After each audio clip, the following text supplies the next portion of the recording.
João capítulo 8, irmãos.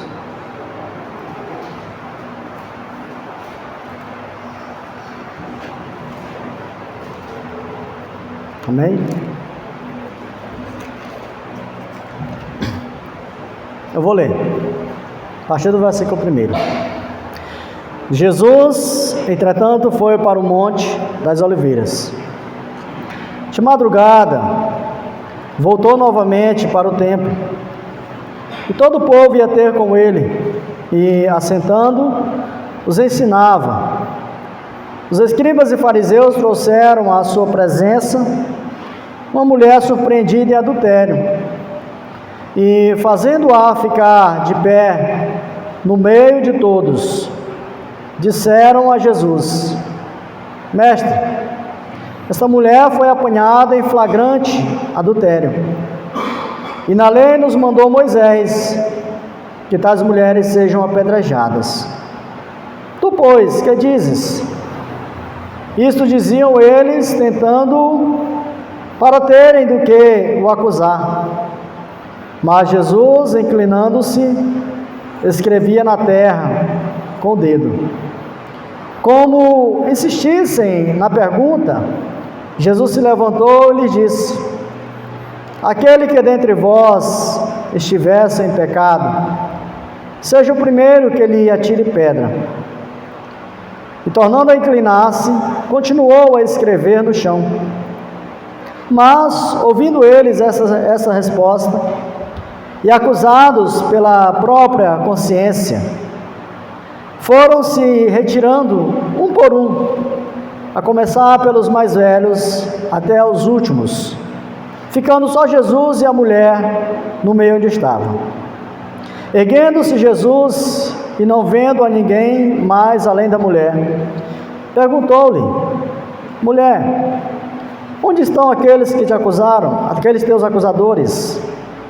Ninguém te condenou? Respondeu ela: Ninguém, Senhor. Então lhe disse Jesus: Nem eu tampouco te condeno. Vai e não peques mais. Amém. Irmãos, nós somos pecadores. Não tem como a gente fugir dessa realidade. Todos nós pecamos. A nossa natureza pecaminosa, ela é atuante dentro de nós. Nascemos espiritualmente quando o Senhor nos regenerou por meio da sua palavra e do seu Espírito. Mas não deixamos de sermos pecadores. O pecado continua habitando em nós. E às vezes ele nos derruba, nos fere. Somos pecadores e essa natureza pecaminosa vai sempre agir em prol da nossa queda, da nossa desobediência à vontade de Deus Santo, que nos chamou e nos salvou. A inclinação da nossa carne, da nossa natureza pecaminosa, sempre será contra o Espírito, sempre será contra a palavra de Deus. Nós lemos no início do trabalho, na carta aos Romanos, capítulo 7, onde o apóstolo Paulo, ele está falando sobre essa guerra que há entre a natureza pecaminosa e o Espírito, essa luta de braço que há constante. Eu queria novamente reler aqui um trecho do que foi lido no início, numa outra versão da Bíblia, na versão viva, que diz assim: Mas como pode ser isso? A partir do versículo 13 de Romanos 7. A lei não causou a minha condenação? Como então ela pode ser boa? Não, foi o pecado, coisa diabólica como ele é, que usou aquilo que era bom para levar-me à condenação. Portanto, vocês podem ver como ele, astuto, mortífero e detestável, porquanto o pecado se utiliza das boas leis de Deus para seus próprios fins perversos. Versículo 14: A lei, então, é boa. E a dificuldade não está com ela em si, e sim comigo. Pois estou vendido à escravidão com o pecado como meu dono. Não me compreendo de modo algum, pois realmente quero fazer o que é correto. Porém não consigo. Faço sim aquilo que eu não quero, aquilo que odeio. Eu sei perfeitamente o que estou fazendo está errado. E a minha consciência má prova que eu concordo com essas leis que estou quebrando. No entanto, não posso evitar por mim mesmo, porque já não sou eu o que eu estou fazendo. É o pecado dentro de mim, que é mais forte do que eu e me obriga a fazer tais coisas ruins. Eu sei que estou completamente corrompido no que diz respeito à minha velha natureza pecaminosa. Seja para que lado que eu me volte melhor, não consigo fazer o bem. Quero sim, mas não consigo. Quando quero fazer o bem, não faço. Quando procuro não errar, mesmo assim eu erro. Agora estou fazendo aquilo que não quero. É simples dizer aonde a dificuldade está. O pecado ainda me retém entre as suas garras malignas. Parece um fato da vida que, quando quero fazer o que é correto, faço inevitavelmente o que está errado. Quanto à minha nova natureza, eu gosto de fazer a vontade de Deus. Contudo, existe alguma coisa bem no meu íntimo, lá em minha natureza inferior, que está em guerra contra a minha mente e ganha a luta, fazendo-me escravo do pecado que ainda está dentro de mim. Em minha mente desejo de bom grado ser o servo de Deus, mas em vez disso, vejo-me ainda escravizado ao pecado.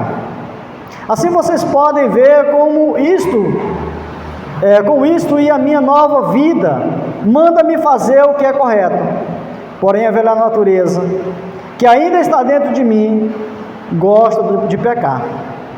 Que situação terrível esta em que eu estou! Quem é que me livrará da minha escravidão e essa mortífera natureza inferior? Graças a Deus, isso foi feito por Jesus Cristo, nosso Senhor, que me libertou. Amém. Então, irmãos, nós temos uma natureza pecaminosa que nós, por nós mesmos, a Bíblia diz, não conseguimos vencer. Se nós não estivermos amparados pela graça de Deus, o que seremos de nós? Se nós não formos guiados e fortalecidos pelo Espírito e a Palavra a cada dia, o que será de nós?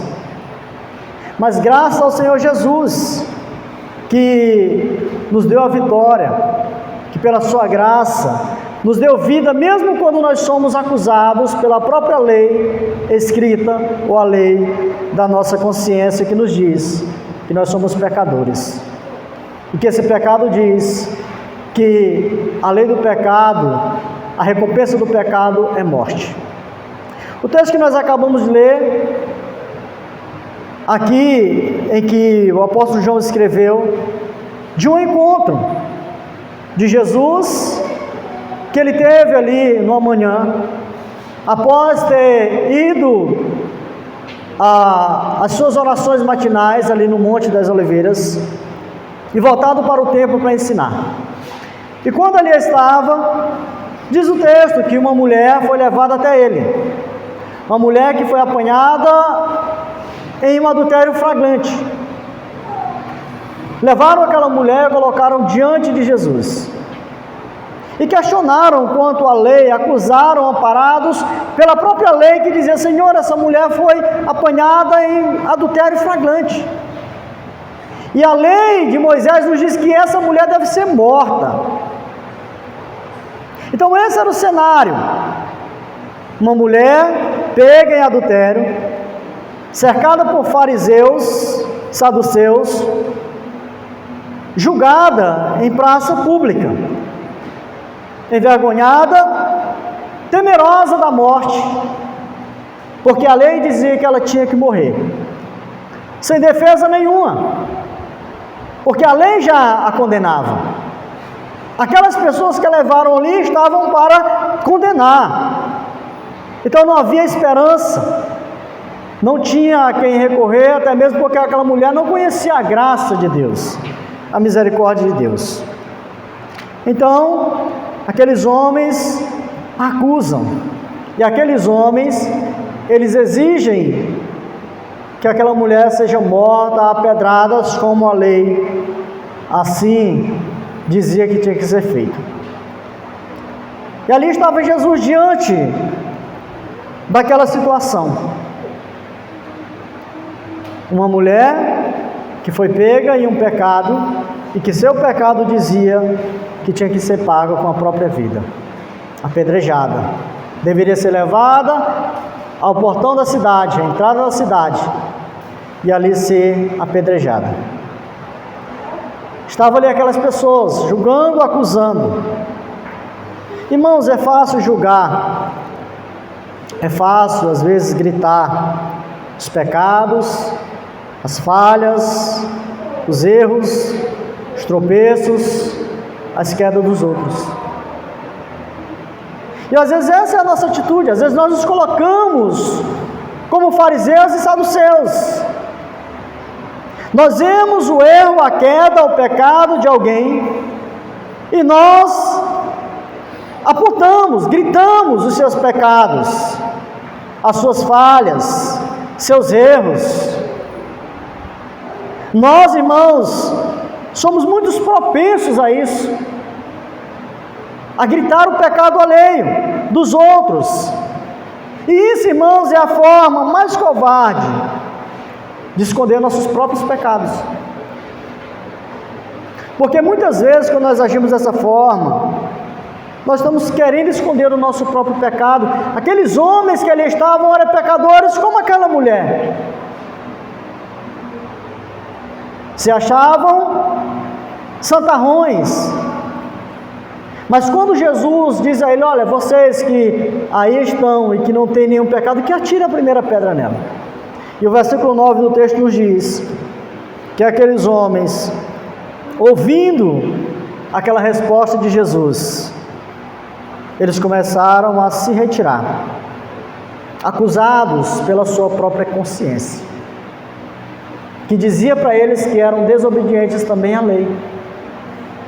Então, acusados pela consciência dos seus erros, de que a lei dizia que não só o ato que ela havia cometido era pecado, mas que também outras coisas que eles cometiam eram pecado também,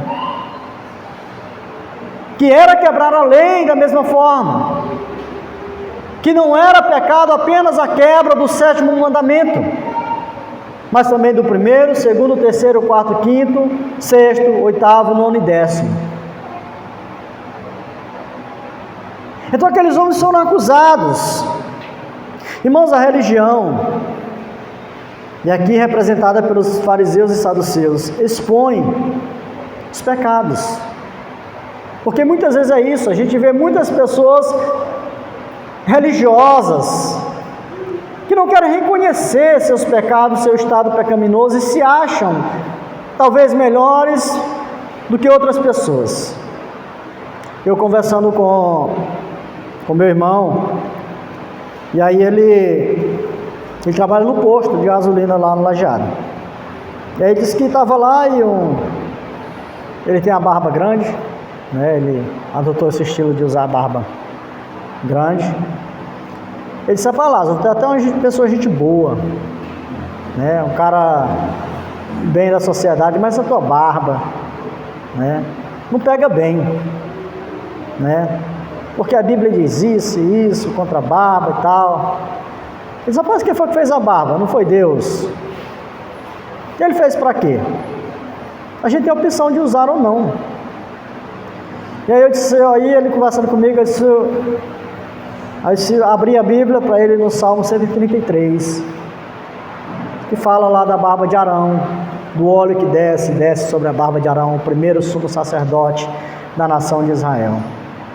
Li outro texto que quando Davi estava fugindo de Saul, ele também se fez de louco ali entre os inimigos, e a sua saliva escorria sobre a sua barba. Davi usava barba. Ele disse: eu não conhecia esses textos. E às vezes, irmãos, é isso, as pessoas, eles querem fazer coisas, muito alarde, em cima de coisas sem fundamento, para demonstrar talvez uma vida de santidade, que não amparam na palavra de Deus.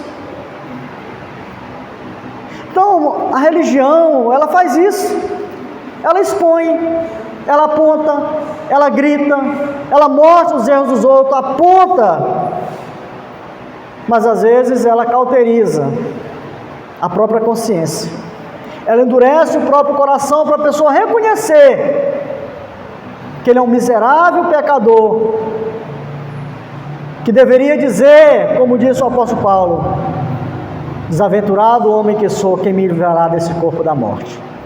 Graças ao Senhor Jesus que fez isso. Somente pela graça do Senhor Jesus é que nós temos perdão, salvação, vida. Enquanto a religião e religiosos expõem, acusam e apontam, Jesus, ele nos cobre com a sua graça, com a sua misericórdia. Pedras, aquelas pedras que estavam ali na mão daqueles homens, estavam todos ali com pedras nas mãos já, de certa forma haviam condenado aquela mulher, estavam com suas pedras. Pedras, irmãos, não salvam, pedras não mudam, pedras não restauram, só geram sofrimento, ferimentos, dor e morte. Quantas vezes nós nos encontramos com pedra nas mãos e nós ferimos as pessoas com palavras, com ações, com afastamentos, distanciamento das pessoas pelos seus erros e pecados. Quantas vezes nós, em vez de restaurarmos as pessoas, procurarmos a restauração das pessoas, a gente mata a esperança das pessoas. Aquela mulher estava ali sem esperança nenhuma, olhava e via ódio nos olhos e morte na mão dos seus acusadores. E aí Jesus, vendo aquela situação, se compadece daquela mulher e diz àqueles homens: aquele que não tiver pecado, que atire a primeira pedra. Houve então um silêncio. O silêncio que gritou na consciência, no coração daqueles homens. Um grito silencioso da própria consciência os acusou, de tal forma que o texto nos diz que foram se retirando um por um, a começar pelos mais velhos, os mais experientes, os mais conhecedores da lei, aqueles que sabiam mais, a ponto de não ficar nenhum, apenas aquela mulher e Jesus. Todos largaram suas pedras, todos foram embora.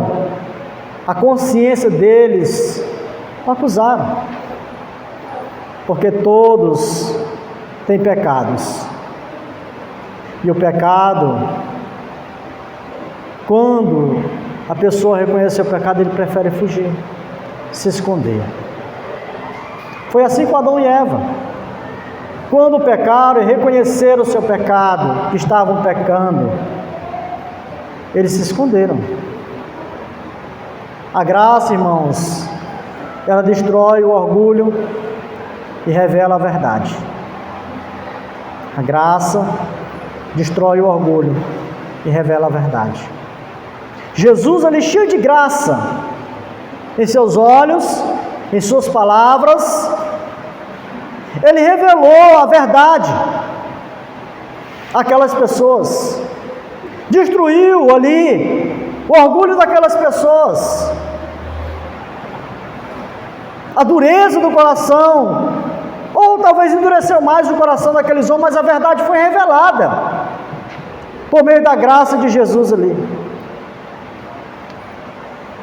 Jesus, irmãos, ele não ignora o pecado, ele aponta o caminho da restauração, do recomeço. O texto nos diz, no versículo 10 e 11, que após aquelas pessoas terem se retirado, terem deixado aquele lugar, aquele tribunal montado por eles, tribunal que estava de certa forma até errado, porque onde estava o homem também? A lei dizia que tinha que ser o homem e a mulher apedrejados, não somente a mulher. Então, depois de desmontar aquele tribunal de ódio, de acusação, Jesus, ele então levanta o olhar e diz, erguendo-se Jesus e não vendo a ninguém, mais além da mulher, perguntou-lhe, mulher, onde estão aqueles teus acusadores? Ninguém te condenou? Respondeu ela, ninguém, Senhor. Então lhe disse Jesus, nem eu tampouco te condeno, vai e não peques mais. Jesus não está fazendo vista grossa ao pecado, Jesus não está aqui ignorando o pecado daquela mulher, ele não faz isso, mas Jesus, ele está dizendo, olha, eu não posso te condenar, porque se for condenar ela, tinha que condenar todos, porque a consciência e a lei também condenou cada um deles, de tal forma que saíram envergonhados, condenados pela própria consciência. E essa é a diferença. Jesus, ele não ignora o pecado. Jesus, ele não aprova o erro. Ele oferece uma nova chance, um novo recomeço. Ele oferece mudança. Ele diz, nem eu tampouco te condeno, vai e não peques mais. Vai e não peques mais. Jesus está dando àquela mulher uma nova oportunidade de viver, de mudar, de recomeçar, de fazer diferente, de ser diferente, de ser uma nova pessoa com novas atitudes e uma nova mentalidade. E aí, irmãos, a pergunta é, e se fosse você no chão, ali, porque o pecado joga a pessoa no chão, se fosse você no lugar dessa mulher, se seus erros, suas falhas, seus pecados, suas quedas estivessem em praça pública, se fosse o seu nome nos grupos de WhatsApp, nos salões, nas academias, nas beiras de campo de futebol, e se fosse você, seus erros, suas falhas, seus pecados, suas quedas, você gostaria de pedras, acusações, apontamento de dedo, palavras duras, palavras de condenação, palavras de morte, ou de um olhar, de uma ação, de uma atitude de compaixão? A graça de Deus, ela não justifica os erros, os pecados, as falhas. Ela transforma. Ela transforma. Jesus, irmãos, não deixa a pessoa onde está e como ele encontrou. As pessoas que encontraram-se com Jesus e tiveram um encontro pessoal de fé, foram levantadas, foram limpas e foram enviadas. Jesus, um pouco antes desse acontecimento, que está no capítulo 4, onde ele teve um encontro com aquela mulher samaritana, também adúltera, já estava no seu 5º marido, e nenhum era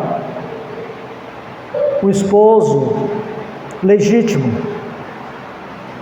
aquela mulher também foi encontrada pela graça de Cristo. Era acusada pelas pessoas a tal ponto de ela não ir em momentos em que as pessoas frequentavam aquele poço, as mulheres da cidade, mas em horários mais difíceis, mais quentes, mas que não fosse ouvir e ver pessoas com pedras de ódio em suas mãos, olhares condenatórios contra ela. Jesus revela o pecado dela, mas Jesus também revela a sua graça. E a Bíblia diz que onde abundou o pecado, superabundou a graça. Que a graça de Deus, Ele cobre multidões de pecados. E a graça de Cristo levanta, limpa e envia. A graça destrói o orgulho e oferece salvação para o arrependido. Está com pedras nas mãos. Será que é assim que nós estamos, irmãos? Será que nós muitas vezes nos encontramos com pedras na mão, com o coração duro diante das pessoas? Como que você às vezes se vê, ou se encontra, ou se acha diante dos erros e tropeços das pessoas? Com pedras nas mãos ou com o coração cheio de compaixão? Como que você está, ou se encontra em determinados momentos, com pedras nas mãos ou com as mãos estendidas para levantar aquele que caiu? Sempre estamos diante de escolhas quando nos deparamos com os erros dos outros. E a nossa escolha é julgar ou amar. Apontar os erros ou abraçar no gesto de amor. Afastar-se das pessoas pelos seus erros ou acolher para restaurar. Lembra de quando o apóstolo Paulo não quis que João Marcos o acompanhasse? E ali o seu tio, ele o leva e trata dele, cuida dele, abraça, acolhe, não se afasta. Qual a sua opção? O que é que você, a sua ação diante dos erros alheios? Destruir mais com comentários levianos ou restaurar, orar, aconselhar? Não é fazer vista grossa ao erro, mas é agir com amor. Qual é a sua atitude? Quais são as nossas atitudes diante dos erros alheios? Jogar pedras ou estender as mãos? Jesus, Ele não nos chamou para jogar pedras, mas para estender as mãos. Toda vez que levantamos uma pedra, é o nosso coração que está sendo exposto. Toda vez que nós levantamos uma pedra, é o nosso coração que está sendo exposto. Que Deus nos abençoe, para que sejamos amorosos, zelosos por aqueles que caem, que erram, que pecam. Não é fazer vista grossa ao pecado, não é dizer está certo, mas é acolher, é abraçar, é orar, é aconselhar. É, em vez de jogar pedras, usar a mão e trazer para perto do coração. Que Deus em Cristo nos abençoe. Que essa graça que nos alcançou, nós possamos, de certa forma, procurar imitar na nossa convivência com todos, inclusive com aqueles que erram, que pecam, que caem. Senhor Deus, obrigado pela Tua graça maravilhosa que nos alcançou. Somos pecadores. A Tua lei, ela nos acusa. A nossa consciência nos acusa. Nossos atos errados dizem isso. A lei ela exige morte, mas graças ao Senhor que derramou a sua graça maravilhosa sobre nós, para nos lavar, nos purificar dos nossos erros e pecados, para nos dar uma nova chance, um novo rumo, uma nova direção, para nos revelar o teu amor, amor sem igual, amor diferente de todo e qualquer amor que possa ser cantado, experimentado nesse mundo pelos homens. Deus, obrigado, que nós possamos procurar imitar desse amor e compaixão que há no Senhor, de perdoar, de amar, de orar, de acolher aqueles que erraram e pecaram. Abençoa, Deus, em nome do Senhor Jesus, para que não sejamos pessoas religiosas e que essa religiosidade venha endurecer o nosso coração e venhamos apenas estar gritando os erros alheios e deixar de olhar para os nossos. Abençoa, Senhor, tua igreja, teu povo. Nós oramos em nome do Senhor Jesus. Amém. Amém. Irmão, sábado tem o culto de ação de graça, né? Na casa do irmão Carlinhos, então toda a